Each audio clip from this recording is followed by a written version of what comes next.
Oke, shalom semua teman-teman dan juga Bu Priscila, shalom. Nah, kami dari kelompok akan menjelaskan materi kami, yaitu memahami dan menguasai pengujian hipotesis dan pengujian nilai tengah populasi kasus satu sampel. Adapun kelompok kami itu ada saya sendiri, Trifon, ada Rohani, ada Wanda, Pitaloka, dan Obed. Nah, selamat menyimak setiap penjelasan daripada kami sehingga kita sama-sama mengerti dan tidak menimbulkan pertanyaan di antara kita. Oke, kita lanjut. Saya persilakan rekan saya untuk menjelaskan.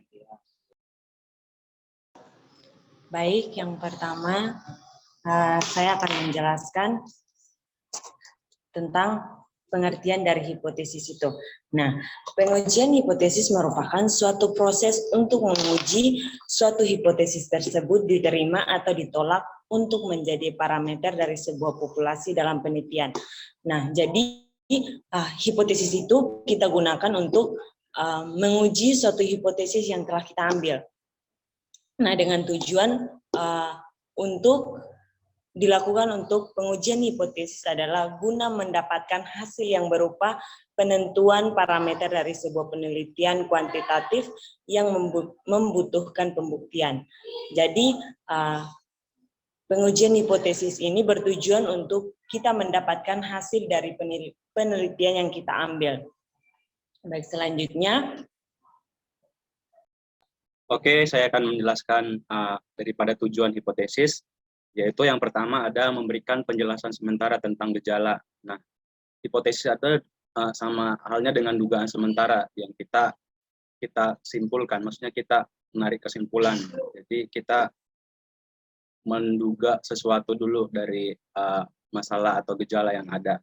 Yang kedua, memudahkan perluasan pengetahuan dalam bidang tertentu. Nah, bagaimana kita bisa mengetahui seberapa jauh atau seberapa kita mengukur suatu masalah atau dalam bidang-bidang tertentu. Untuk kita mengetahui hasilnya kita harus menggunakan hipotesis. Yang ketiga, memberikan pernyataan hubungan yang dapat diuji. Nah, ini hipotesis ini bisa kita melakukan pengujian gitu. Jadi ketika kita mau mengetahui suatu data, jadi kita menggunakan hipotesis untuk kita melakukan pendekatan untuk kita mengetahui daripada permasalahan tersebut. Itu yang keempat, memberikan arah penelitian. Jadi hipotesis ini kita mau meneliti ke arah mana. Kita mau ambil kuanti atau kuantitatif gitu. Jadi kita tahu tujuan kita itu atau arah kita untuk penelitian itu seperti apa kita melakukan wawancara atau melakukan survei kecil-kecilan gitu. Yang kelima, itu memberikan kerangka untuk laporan penelitian. Nah, dari hasil hipotesis itu kita simpulkan dan memberikan laporan daripada hasil penelitian. Nah, seperti itu daripada tujuan hipotesis. Baik, kita akan lanjut. Oke, baik. Saya akan jelaskan mengenai jenis-jenis hipotesis. Nah, jadi teman-teman, tadi kan sudah dijelaskan apa pengertian dari hipotesis. Dalam kehidupan sehari-hari kita, pasti kita pernah melakukan hipotesis, yaitu sebagai pernyataan atau jawaban sementara. Misalnya contoh seperti ini, kita melihat awan mendung gitu kan. Nah, kita pasti berhipotesis, kita pasti membuat jawaban sementara. Apakah nanti sebentar lagi itu akan hujan? Karena kita kan melihat awan gitu kan. Apakah nanti hujan tidak turun? Nah, pasti kita memiliki jawaban dua. Apakah nanti akan hujan? Kemudian apakah tidak akan hujan? Nah, itu adalah contoh hipotesis dalam kehidupan sehari-hari kita. Dalam penelitian kita juga menggunakan hipotesis. Nah, gunanya hipotesis itu seperti yang dijelaskan oleh teman saya, yaitu memberikan jawaban yang pasti untuk menyusun penelitian kita secara benar gitu. Jadi memiliki data-data yang pasti. Nah, jadi hipotesis ini memiliki dua jenis. Yang pertama, hipotesis penelitian. Jadi hipotesis penelitian ini dibagi menjadi 4. Ada hipotesis deskriptif, kemudian ada klausal, kausal, kemudian asosiatif, kemudian komparatif. Nah, jadi bentar, slide sebelumnya masih. Ya, jadi hipotesis deskriptif ini adalah hipotesis yang dapat didefinisikan sebagai dugaan atau jawaban sementara terhadap masalah deskriptif yang berhubungan dengan variabel tunggal atau mandiri. Nah, kita masuk kepada contoh. Contohnya itu ada seorang peneliti ingin mengetahui apakah bakso idola Bali mengandung boraks atau tidak. Nah, jadi peneliti tersebut membuat rumusan masalah. Itu sebagai berikut. Apakah bakso di restoran idola Bali Malang ini mengandung boraks? Nah, itu kan suatu rumusan yang sudah dibuat oleh peneliti tersebut. Nah, jadi ada dua pilihan hipotesis yang digunakan oleh peneliti, yaitu menggunakan H0 dan H1. Jadi H0 ini adalah hipotesis statistik yang akan diuji, sedangkan H1 itu adalah hipotesis alternatif atau lawan kebalikan dari H0. Nah, jadi untuk contoh ini H0-nya itu bakso di restoran bakso idola Malang mengandung boraks. Nah, sedangkan H1-nya itu bakso di restoran bakso idola Malang tidak mengandung boraks. Nah, jadi itu adalah pilihan hipotesis sebagai dasar teori. Nah, itu yang akan diujikan. Oke, kemudian slide berikutnya.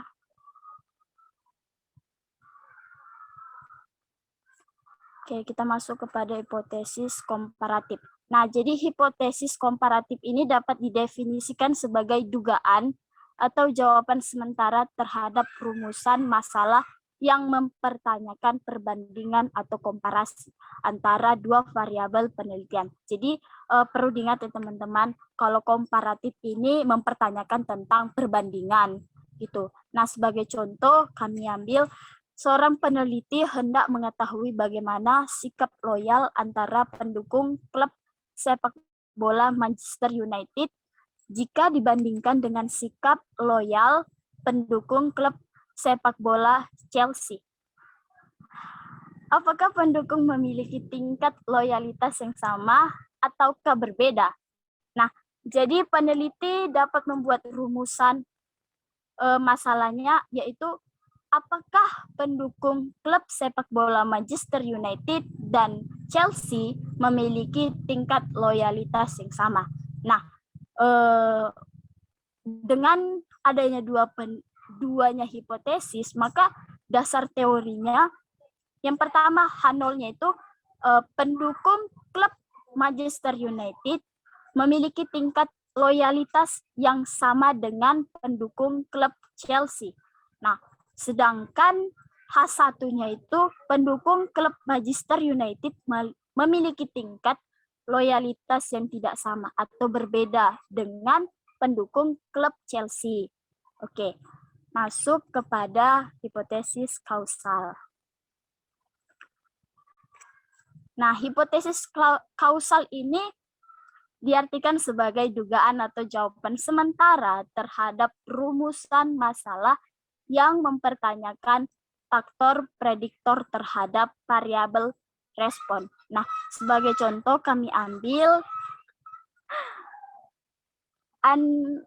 Anda akan memilih apakah KB hormonal ada pengaruh terhadap kejadian kanker leher rahim. Nah, jadi peneliti membuat rumusan masalahnya itu, yaitu adakah pengaruh KB hormonal terhadap kejadian kanker leher rahim. Nah, itu rumusan masalah. Kemudian masuk kepada dasar teorinya. Yang pertama H0-nya.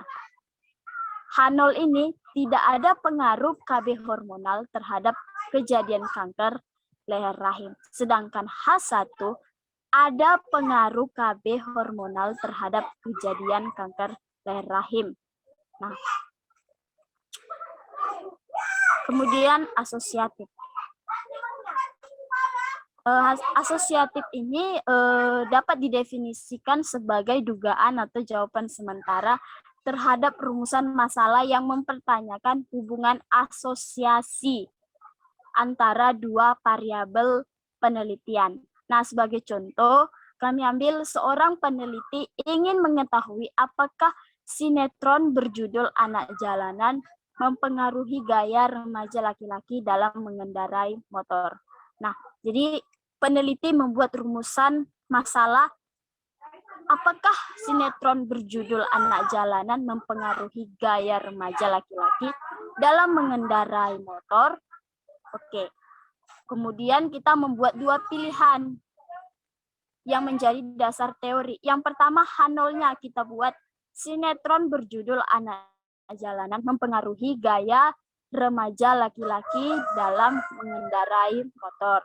Kemudian masuk ke H1 atau hipotesis alternatifnya.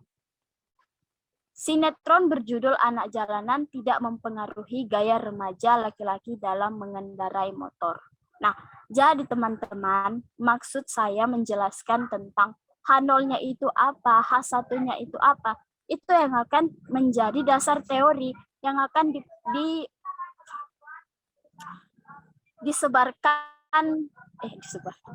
diberikan kepada maksudnya misalnya kita peneliti. Nah, sebelum kita meneliti, kita pasti membuat rumusan masalah kita. Kemudian kita masuk kepada H0-nya, kemudian kita akan mencari data tersebut seperti itu. Oke, baik, slide berikutnya.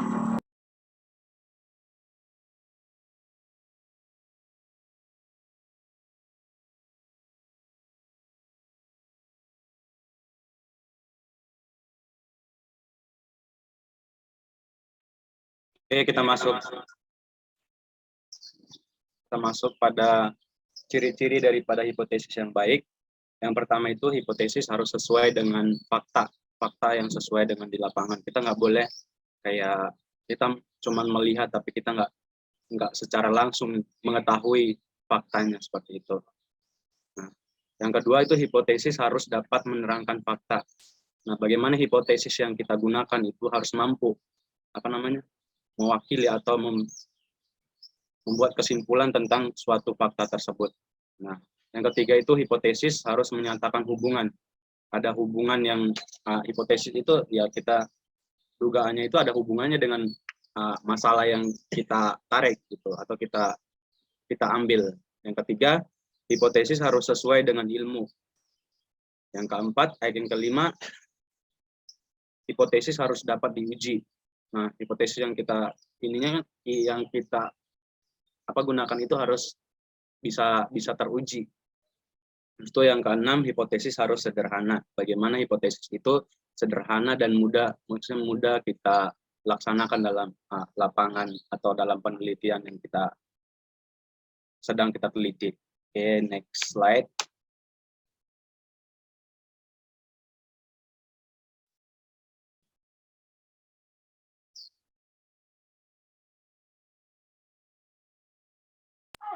Oke, masuk pada tahap pengujian hipotesis. Nah, yang pertama teman-teman, sebelum kita membuat hipotesis, kita harus menentukan hipotesisnya. Seperti yang tadi sudah dijelaskan, apakah kita akan memakai H0, kemudian kita akan memakai hipotesis alternatifnya. Nah, jadi hipotesis H0 itu ditulis dengan sama dengan. Kemudian kalau hipotesis alternatif itu dibagi menjadi 3. Pertama itu hipotesis yang menggunakan uji 2 arah atau sisi. Nah, jadi H1-nya itu, hipotesis alternatifnya itu ditulis dengan tidak sama dengan.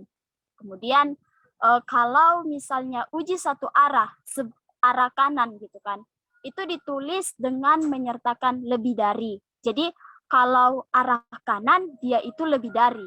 Kemudian satu lagi uji 1 arah, yaitu arah kiri. Nah, arah kiri ini ditulis dengan kurang dari. Nah, Jadi saya akan memberikan pengertiannya dulu. Nanti untuk contohnya teman-teman saya akan memberi contoh. Oke.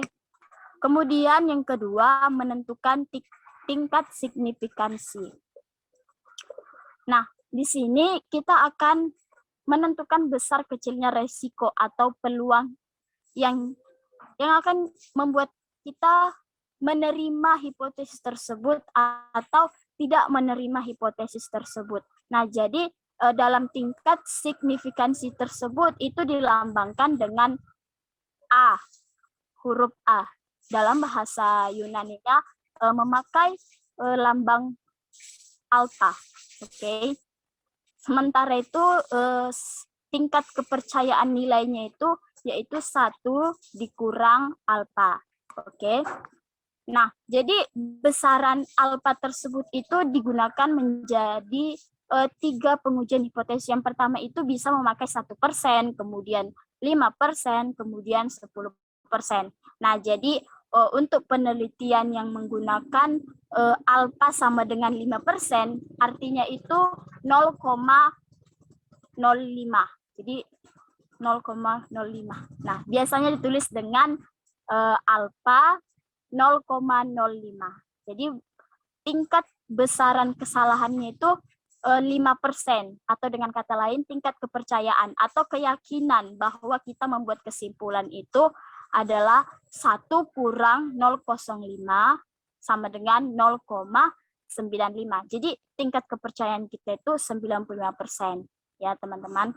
Oke, kemudian nilai untuk menentukan tingkat signifikansi ini juga kita harus menentukan nilai tabel.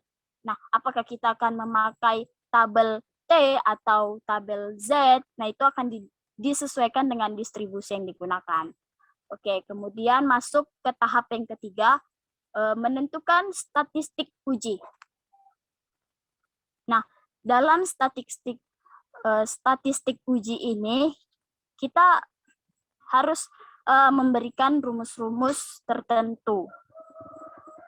Maksudnya itu rumusannya itu apa sih tujuan dari penelitian kita. Kemudian jenis data apa yang akan kita gunakan dalam penelitian.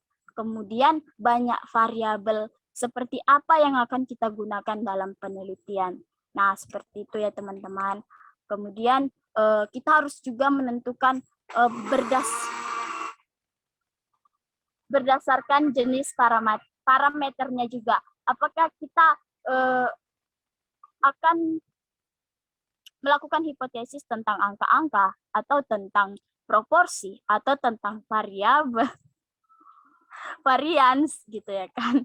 Kemudian dalam menentukan statistik uji ini juga kita harus menentukan berdasarkan uji sampelnya, apakah kita akan menggunakan sampel yang besar atau sampel yang kecil seperti yang dijelaskan oleh Ibu Pris yang kemarin, apakah besar sampel itu lebih dari 30 atau kurang dari 30 seperti itu. Kemudian kita harus menentukan jenis distribusinya, apakah kita akan menggunakan distribusi Z atau kita menggunakan distribusi T gitu ya kan.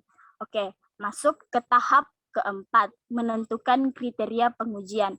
Nah, jadi untuk menentukan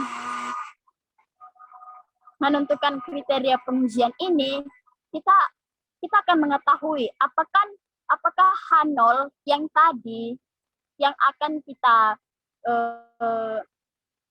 terima atau kita tolak.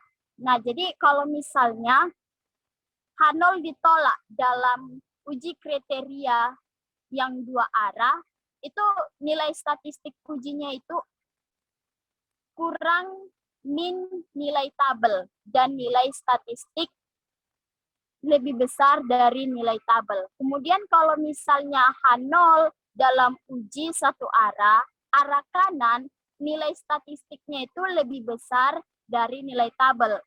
Kalau misalnya H0 ditolak dalam uji 1 arah kiri, itu nilai statistiknya itu lebih besar min nilai tabel.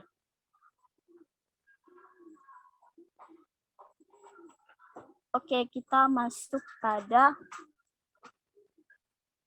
contoh.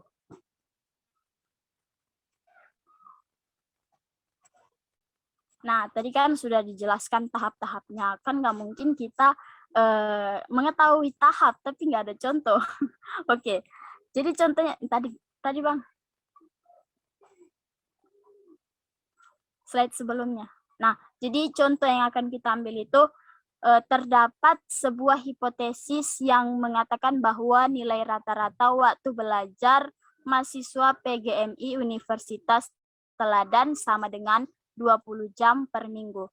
Nah, ketika diambil sampel acak 100 orang mahasiswa, ternyata diperoleh data bahwa rata-rata waktu belajar mahasiswa adalah 16 jam per minggu dengan standar deviasi 7 jam. Apakah hipotesis tadi benar? Nah, ini adalah contoh dari pengujian tahap hipotesis. Masuk slide berikutnya.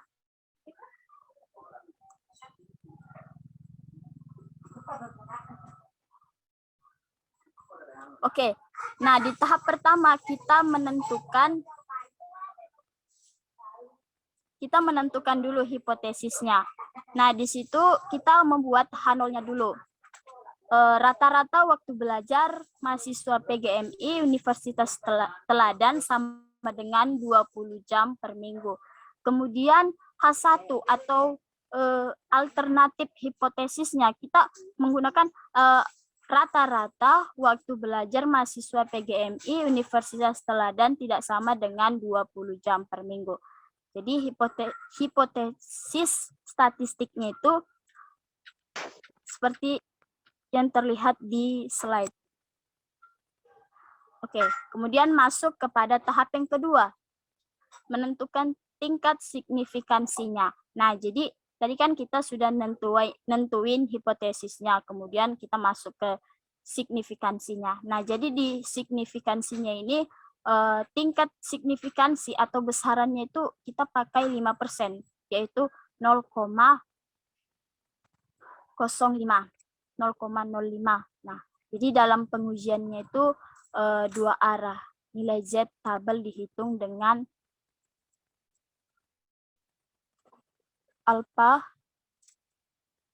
per 2. Nah, jadi seperti yang sudah terlihat di slide tersebut, teman-teman boleh lihat kan. Jadi penghitungannya itu A per 2 sama dengan nilai tabel, kok kecil kali. Seperti yang sudah teman-teman lihat ya, teman-teman bisa lihat kan. Nah, seperti itu adalah tahap signifikansinya. Kemudian masuk ke tahap ketiga, yaitu menentukan statistik ujinya.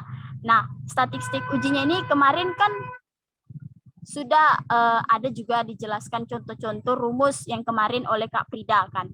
Nah, itu juga bisa kita pakai. Nah, jadi Z nilai tabel, maaf ya Bu, ini contoh rumusan masalahnya, contoh rumusannya nggak dimasukin Bu, soalnya nggak bisa dimasukin. Atau saya share screen aja, boleh Bu? Boleh, boleh. Oke Bu.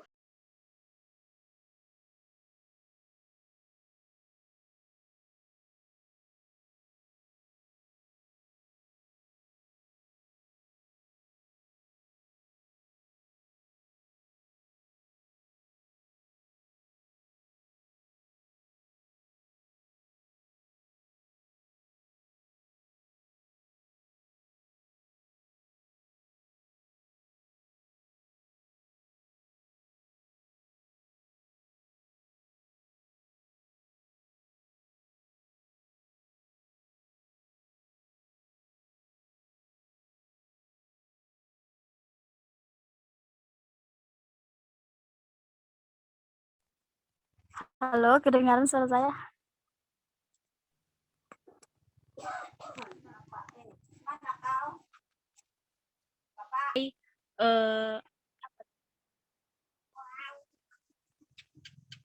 Z itu artinya nilai tabelnya. Dan sedangkan Z yang ada garis di atasnya itu adalah nilai rata-rata dikurang mu 0, kemudian sigma per N. Artinya 16 dikurang 20. Yang tadi 16 itu 16 itu rata-rata waktu belajar dikurang sama dengan itu 20 adalah waktu lama belajar. Sedangkan 7 ini adalah deviasi jamnya. Kemudian dibagi 100 itu sampel yang sudah diambil tadi. Nah, dihitung sama dengan min 5.714. Nah, sehingga diperoleh nilai statistik uji Z, artinya nilai tabel atau biasa disebut Z hitung, sama dengan min 5,714. Kemudian masuk ke tahap 4, yaitu menentukan kriteria pengujian dan membuat kesimpulan. Nah, H0 akan ditolak jika kriteria pengujian, kan tadi kita sudah memakai contoh uji 2 arah. Nah, jadi nilai statistik ujinya ini kurang dari min nilai tabel dan nilai statistik uji lebih dari nilai tabel. Maka H0 ditolak jika Z nilai tabel itu kurang dari nilai tabel 1/2 buka kurung 1 kurang A yang tadi itu besaran signifikansi, atau Z lebih besar kurang Z nilai tabel 1/2 buka kurung 1 kurang A itu nilai signifikansi. Nah, jadi H0 ditolak jika Z kurang dari 1,96 atau Z lebih dari 1,96. Jadi, nilai statistik uji yang tadi sudah kita hitung, min 5,714, artinya min 5.714 kurang dari nilai tabel min 1,96. Maka H0 ditolak. Seperti itu ya teman-teman. Nah, jadi menentukan kriteria pengujian dan membuat kesimpulan ini, nilai hipotesis yang tadi H0 dibagi mu sama dengan 20. H1-nya dibagi mu tidak sama dengan 20. Jadi H0 yang tadi kan sudah ditolak. Jadi kesimpulannya dengan tingkat signifikansi 5% atau tingkat kepercayaan 95%, rata-rata waktu belajar mahasiswa PGMI Universitas Teladan tidak sama dengan 20 jam per minggu. Oke, jadi H0-nya ditolak.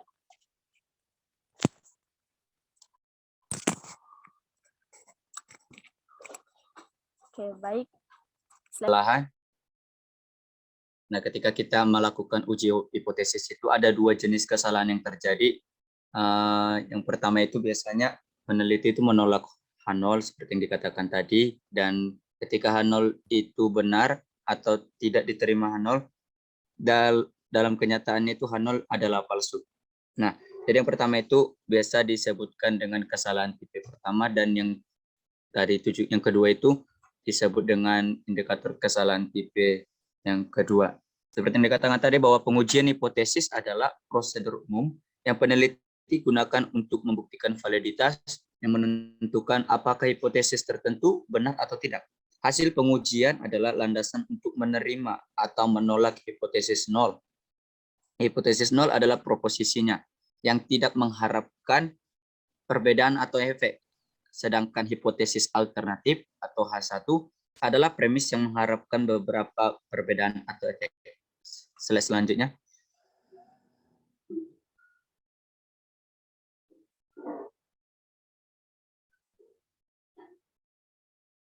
Oke, ada perbedaan kecil antara kesalahan tipe 1 dan tipe 2. Nah, yang pertama itu kesalahan tipe 1. Dalam statistik, kesalahan tipe 1 didefinisikan sebagai kesalahan yang terjadi ketika hasil sampel menyebabkan penolakan hipotesis nol, terlepas dari kenyataan bahwa itu benar. Secara sederhana, kesalahan menyetujui hipotesis alternatif ketika hasilnya dapat dianggap kebetulan. Kesalahan tipe 1 juga dikenal sebagai kesalahan alfa. Itu mengarahkan peneliti untuk menyimpulkan bahwa ada variasi antara dua pengamatan ketika mereka identik. Kemungkinan kesalahan tipe 1 ini sama dengan tingkat signifikansinya yang ditetapkan peneliti untuk pengujiannya. Nah, di sini tingkat signifikansi mengacu pada peluang membuat kesalahan tipe 1. Baik, slide selanjutnya.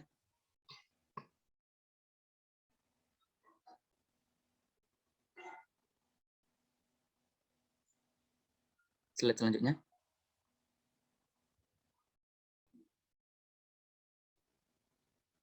Halo, Be.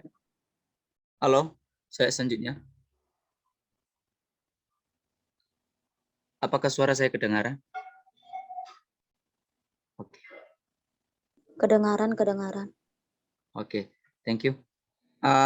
Berikutnya kesalahan tipe 2. Ketika berdasarkan data, hipotesis nolnya itu diterima, padahal itu sebenarnya salah, maka jenis ini dikenal sebagai tipe 2 error. Itu muncul ketika peneliti gagal menyangkal hipotesis nol palsu. Ini dilambangkan dengan huruf Yunani beta dan sering dikenal sebagai beta error. Kesalahan tipe 2 adalah kegagalan peneliti dalam menyetujui hipotesis alternatif meskipun itu benar. Ini memvalidasi proposisi yang seharusnya ditolak. Peneliti menyimpulkan bahwa kedua pengamatan itu identik padahal sebenarnya tidak. Kemungkinan membuat kesalahan seperti itu analog dengan kekuatan tes. Nah, di sini kekuatan tes menyinggung probabilitas penolakan hipotesis nol yang salah satu itu yang salah dan perlu ditolak. Ketika ukuran sampel meningkat, kekuatan pengujian juga meningkat yang menghasilkan pengurangan risiko kesalahan tipe 2. Nah, perbedaan kunci antara kesalahan tipe 1 dan tipe 2 ini ada beberapa hal. Yang pertama itu, oke, kita masuk secara umum dulu. Nah, secara umum, kesalahan tipe 1 muncul ketika peneliti melihat beberapa perbedaan, padahal sebenarnya tidak ada. Sedangkan kesalahan tipe 2 muncul ketika peneliti tidak menemukan perbedaan ketika sebenarnya ada satu perbedaan. Nah, terjadinya dua jenis kesalahan sangat umum karena mereka adalah bagian dari proses pengujian. Kedua kesalahan ini dapat dihapus sepenuhnya, tetapi dapat dikurangi tingkat tertentu. Nah, perbedaan antara kesalahan tipe 1 dengan tipe 2 ini ada beberapa hal.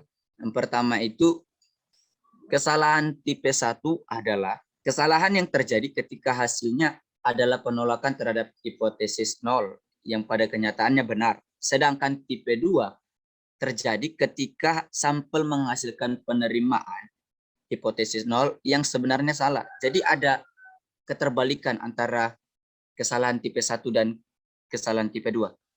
Berikutnya kesalahan tipe 1 dikenal sebagai false positif.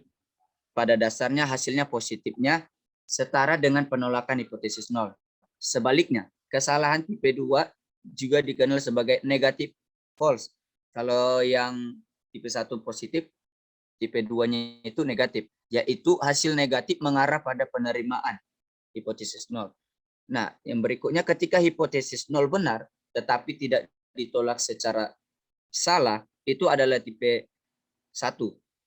Nah, sebaliknya ketika hipotesis nol salah, tetapi diterima, dalam arti secara keliru, itu adalah kesalahan tipe 2. Ada lagi, kesalahan tipe 1 ini cenderung untuk menyatakan sesuatu yang tidak benar-benar ada, yaitu kesalahan ya seperti kesalahan. Sebaliknya, kesalahan tipe 2 gagal dalam mengidentifikasi sesuatu yang ada, yaitu kesalahan. Nah, seperti yang saya katakan tadi, kalau huruf dalam kesalahan tipe 1 ini dilambangkan dengan huruf alfa, Sedangkan kesalahan tipe 2 ini dilambangkan dengan huruf beta. Nah, oke, untuk selanjutnya saya serahkan kepada teman saya. Baik, selanjutnya saya akan menjelaskan apa itu uji satu arah dan uji dua arah. Nah, di sini uji satu arah digunakan untuk hipotesis yang sudah jelas arahnya positif atau negatif, sedangkan uji dua arah itu digunakan untuk hipotesis yang belum jelas arahnya, apakah itu positif atau negatif. Nah, baik, boleh ditunjukkan slide-nya yang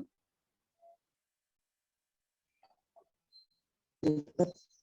Nah, di sini ada uji hipotesis dua arah dan satu arah. Nah, di sini signifikansinya itu lebih kecil, misalnya lebih kecil sama dengan 0,05, maka H0-nya itu ditolak dan bisa juga sebaliknya.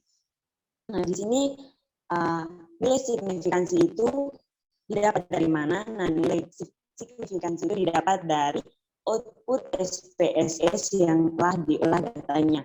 Seperti yang sudah pernah dijelaskan Ibu tentang SPSS ya. Nah, jadi jika nilai di sini ada nilai T-hitung. Nah, jika nilai hitung lebih besar dari tabel, maka hasilnya hasil H0-nya itu ditolak dan bisa juga sebaliknya. Maksudnya dari sebaliknya ini adalah kalau hitung itu lebih kecil dari tabel, maka H0-nya itu diterima. Nah, di sini kan jika T-hitungnya lebih besar dari T-tabel, maka H0-nya ditolak. Sebaliknya dari itu, T-hitung lebih kecil dari T-tabel. Suara saya putus-putus ya? Iya, putus-putus. Iya, Wan. Oke, izin off-cam ya. Oke, baik, saya lanjutkan. Nah, jika T-hitungnya itu lebih besar dari T-tabel, maka hasilnya itu hasil dari H0-nya itu ditolak. Sebaliknya dari hal itu, jika T-hitungnya itu lebih kecil dari T-tabel, maka hasil dari H0-nya itu akan diterima. Selanjutnya, untuk contohnya,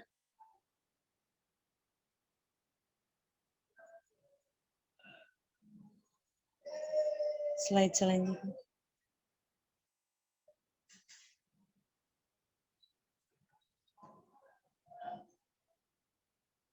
Halo, Evan. Kak Evan, slide selanjutnya dong.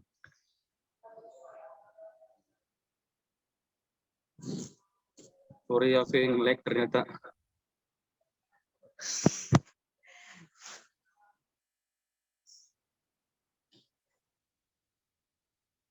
Oke. Nah, kita masuk dalam contoh.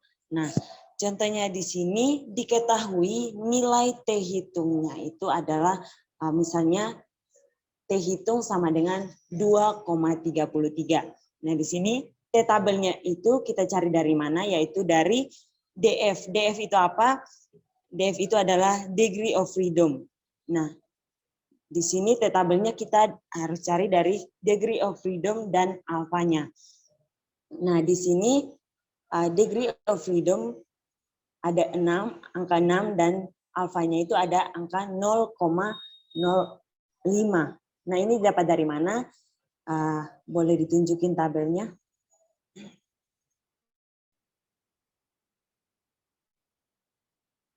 Nah, didapat dari tabel ini. Di sini tabel ini degree of freedom itu yang mana? Di sini bisa kita lihat sama-sama, yaitu ada tulisan DF. Nah, di kolom 1 itu ada tulisan DF, disitulah letak degree of freedom-nya. Tadi degree of freedom-nya itu adalah angka 6. Nah, di situ ada angka 6, dan juga karena di sini kita yang pertama kita akan cari untuk uji satu arahnya, maka kita lihat di bagian atas, di situ untuk baris yang kedua itu ada angka 0,05. Nah, untuk mencari uji satu arah, maka kita lihat di bagian baris kedua. Nah, di situ ada 0,05. Nah, dari situlah kita akan dapat hasil dari T-tabelnya. Jadi uji satu arahnya itu kita lihat di bagian 6 dan 0,05 itu hasilnya akan kita dapat 2,44. Coba balik ke slide sebelumnya. Nah, kita akan dapat hasil T-tabelnya itu 2,44. Nah, dari sini dapat kita lihat bahwa T hitungnya itu lebih kecil dari T-tabel karena tadi T hitungnya itu 2,33 sedangkan T-tabelnya 2,44. Jadi otomatis sebentar, balik dulu.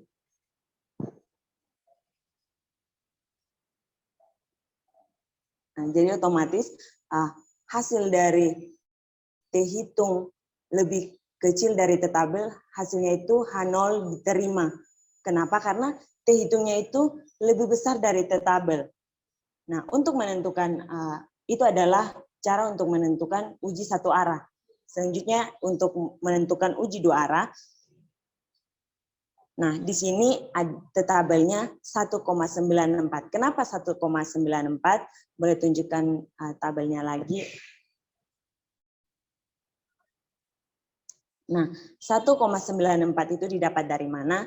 Di sini degree of freedom-nya itu tetap 6, tetapi karena kita menggunakan uji dua arah, maka kita lihat di baris yang paling atas.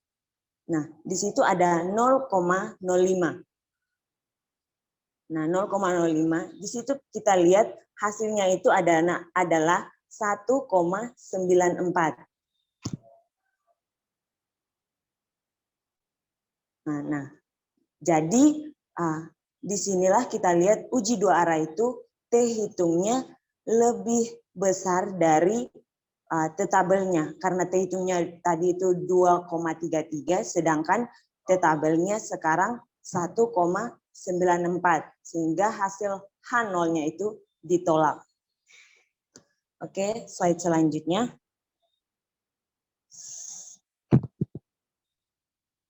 Nah, di sini langkah untuk mengetahui hipotesis. Nah, jika hipotesis itu sama dengan variabel X berpengaruh terhadap variabel Y, maka itu adalah uji dua arah. Namun jika hipotesis variabel X berpengaruh negatif atau positif terhadap variabel Y, maka itu adalah uji satu arah. Nah, di sini ada aplikasinya. Nah,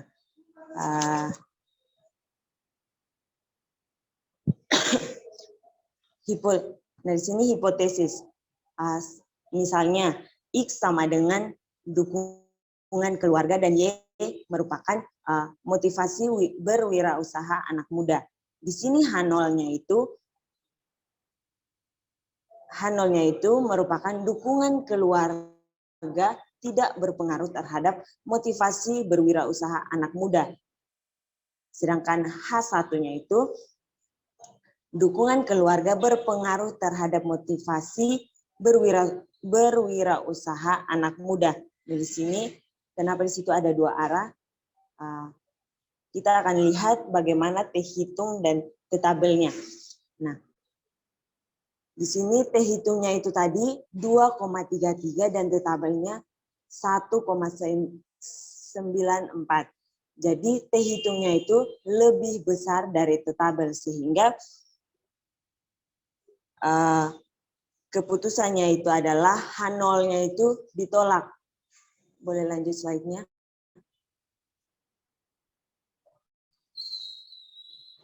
Nah, di sini H0-nya itu ditolak. Kenapa H0-nya itu ditolak? Jadi di sini saya garis karena memang hasilnya H0 itu ditolak karena T hitungnya itu lebih besar dari T-tabel. Sehingga kesimpulannya itu H1 itu diterima. H1-nya itu diterima, yaitu dukungan keluarga berpengaruh terhadap motivasi berwirausaha anak muda. Karena itu menggunakan uji hipotesis dua arah. Baik, selanjutnya saya serahkan kepada rekan saya.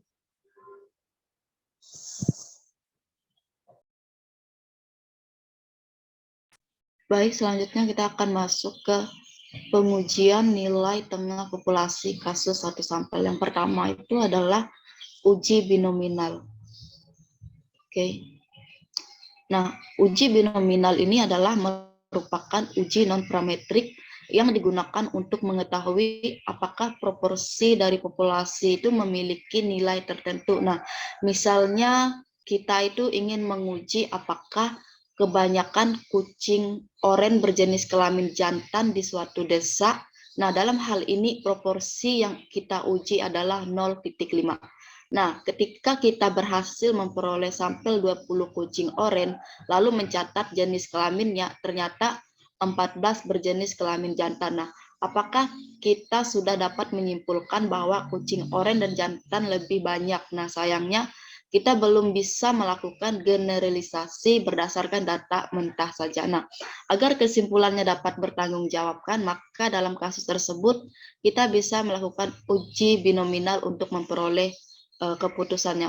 Nah, uji binominal ini digunakan pada satu sampel data yang hanya mempunyai dua nilai yang saling bertolak belakang. Nah, contohnya ya atau tidak, hitam atau putih, dan seterusnya. Nah, tujuan dari uji binominal ini untuk menguji proporsi suatu populasi. Nah, maksudnya adalah untuk menguji apakah peluang munculnya suatu nilai yang bertolak belakang adalah sama.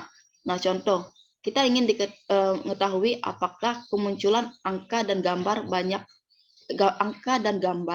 pada uang koin mempunyai peluang yang sama untuk dilakukan pelemparan uang koin sebanyak 17 kali. Uang mempunyai dua sisi, yaitu gambar dan angka. Setiap kali pelemparan hasilnya dicatat datanya. Nah, teman-teman, ini adalah, saya boleh share screen dulu ya, kode yang digunakan dalam uji binominal.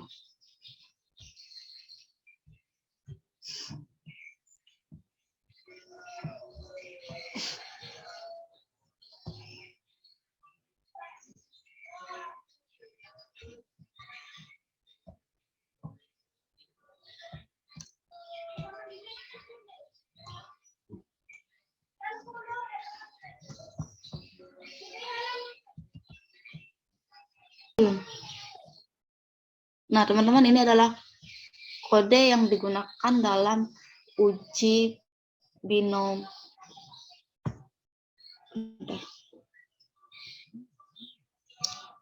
Ini adalah kode yang digunakan dalam uji binomial. Nah, ini adalah hasil dari lemparan, yaitu 001, 1001, 001. Nah, jika 0, maka hasil yang muncul itu adalah berupa gambar. Jika angka 1, maka hasil yang muncul itu berupa angka. Oke.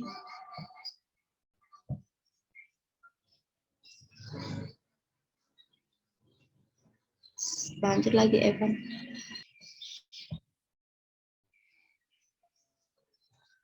Nah, yang kedua itu adalah uji C kuadrat sampel tunggal. Nah, digunakan untuk menguji perbedaan proporsi sebuah populasi jika data berskala nominal dan memiliki lebih dari dua kategori. Nah, teman-teman, ini adalah uji kuadrat. Ini saya ambil contoh kasus, misalkan dalam Pilkada Jakarta, calon gubernur nomor urut 1 ingin mengetahui proporsi orang yang mendukungnya di 7 kelurahan di Jakarta. Nah, diyakini 95% di 7 wilayah tersebut memiliki sebaran pendukung yang sama. Nah, jumlah pendukung yang tercatat dalam tabel berikut. Oke, saya akan share screen lagi.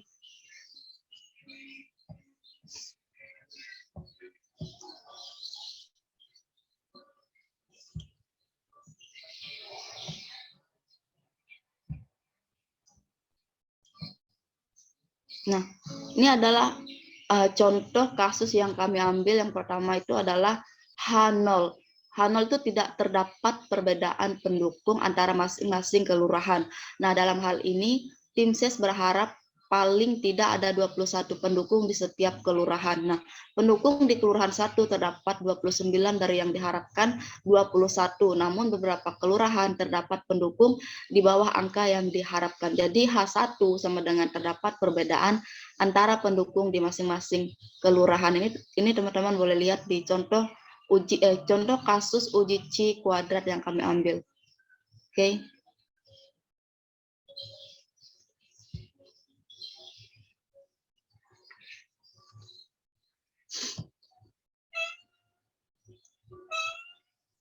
Yang ketiga itu adalah uji Kolmogorov-Smirnov sampel.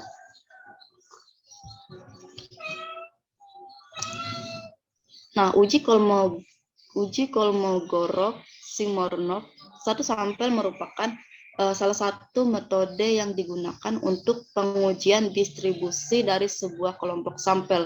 Nah, uji ini sangat lazim digunakan dalam pengujian normalitas data. Nah, apa itu uji Kolmogorov-Smirnov satu sampel? Nah, seperti yang kita ketahui, uji Kolmogorov-Smirnov ini merupakan salah satu uji bebas distribusi untuk membandingkan dua distribusi empiris berdasarkan selisih antara dua fungsi distribusi tersebut. Nah, dalam peranannya, uji Kolmogorov-Smirnov satu sampel ini digunakan sebagai uji goodness of fit dengan salah satu fungsi distribusi telah diketahui atau telah mengikuti suatu distribusi kontinu tersebut. Nah, biasanya uji Kolmogorov-Smirnov ini adalah satu sampel digunakan untuk mengetahui apakah data yang digunakan berdistribusi normal atau tidak. Oke, saya akan share screen lagi statika uji Kolmogorov-Smirnov dalam satu sampel. Ini adalah tabelnya, bukan tabel sih. Ini adalah statika uji Kolmogorov-Smirnov satu sampel. Nah, misalkan terdapat Y1 sama YN sebagai sampel acak independen dari suatu distribusi kontinu F. Dan kita ingin mengetahui apakah populasi tersebut mengikuti fungsi empiris distribusi kontinu G. Pendekatan yang harus kita lakukan dalam pengujian ialah sebagai berikut. Nah, ini adalah merumuskan hipotesis H0 sama dengan F dalam buka kurung T sama dengan G buka kurung T populasi F berdistribusi G. Nah, H1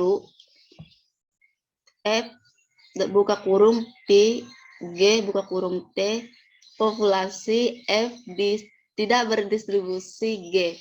Nah, menentukan taraf signifikasi. Nah, taraf signifikasi yang dapat Anda gunakan yaitu 10%, 5%, atau 1% bergantung pada penelitian yang dilakukan. Nah, menentukan kriteria pengujian.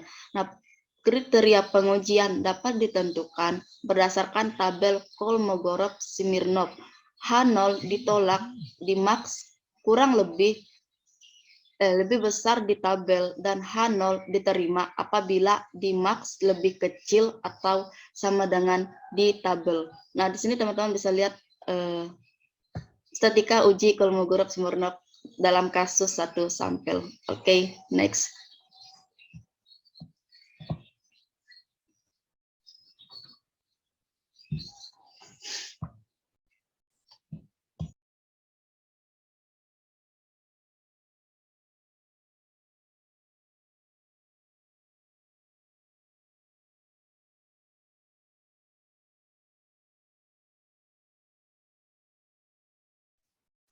Oke, kita akan masuk pada uji beda rataan kasus satu sampel. Nah, adapun definisinya itu uji beda rataan satu sampel itu digunakan untuk menguji perbandingan antara sebuah sampel dengan sebuah parameter. Nah, sebagai satu contoh itu saya ada contohnya di sini ya, teman-teman. Kita lihat sama-sama. Nah, contohnya ini ya. Jadi ini yang ada tabelnya ya. Jadi misalkan ini jumlah jumlah daripada mahasiswa PAK 2020 itu ada 100 orang. Jadi ini disebut dengan parameter yang ini ya, yang 100 orang. Nah, itu adalah parameternya. Sedangkan yang kita mau cari itu nilai rata-rata daripada 100 siswa ini. Nah, untuk kita mengetahui nilai rata-rata daripada siswa ini, kita menggunakan ada rumusnya, yaitu ada X bar gitu. Jadi X barnya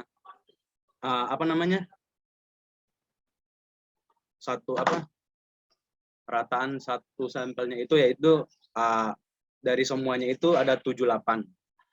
Nah, nilai rata-rata di atas kita bandingkan dengan sebuah parameter. Misalnya di sekolah itu memiliki standar kelulusan. Standar kelulusan atau sekarang itu KKM atau IPK ya. Nah, IPK daripada setiap mata kuliah itu untuk mencapai kelulusannya itu misalnya 3 atau ya A atau B gitu. Nah, A atau B-nya itu misalnya 75. Nah, itulah nilai nilai rata-rata yang perlu kita cari atau KKM-nya. Nah, itu kita rumuskan dengan N atau mium. Itu adalah suatu parameter daripada nilai daripada 100 orang ini. Nah, dalam pengujian satu sampel ini kita bandingkan dari rata-rata data, yaitu satu variabel dengan nilai parameter. Nah, inilah yang dimaksud dengan uji rataan satu sampel dibandingkan dengan satu deret kata dengan parameter. Nah, seperti yang sudah saya sampaikan, ini nilai rata-ratanya. Ini nilai seluruh mahasiswa yang 100 orang ini. Yang parameternya itu ada 100 orang, 100 dan nilai rata-ratanya itu 75 yang kita sudah ukur atau sudah kita lihat menggunakan tabel variabel ini. Nah, seperti itu. Nah, pengujian ini dikelompokkan kepada 2 jenis, yaitu bergantung kepada jumlah sampel yang digunakan. Nah, yang pertama itu jika jumlah data atau sampel yang digunakan lebih besar daripada 30, maka uji yang kita gunakan adalah uji set. Yang kedua, jika jumlah data atau sampel yang digunakan kurang dari 30, maka pengujian yang digunakan adalah uji T. Nah, seperti yang sudah dijelaskan oleh teman-teman saya tadi di sebelumnya. Dan juga perlu kita ketahui bahwa data yang digunakan pada ujian ini harus bertipe numerik atau angka. Seperti itu. Dan berdistribusi normal. Itu baik, akan dilanjutkan teman saya. Sudah. Oke, demikian daripada presentasi kelompok kami. Pasti banyak pertanyaan dan juga teman-teman pasti banyak yang nggak ngerti daripada penyampaian materi kami. Kami mohon maaf jika ada penyampaian kami yang mungkin tidak dimengerti oleh teman-teman.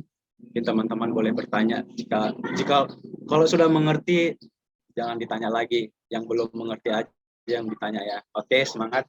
Saya kembalikan kepada Ibu. Terima kasih.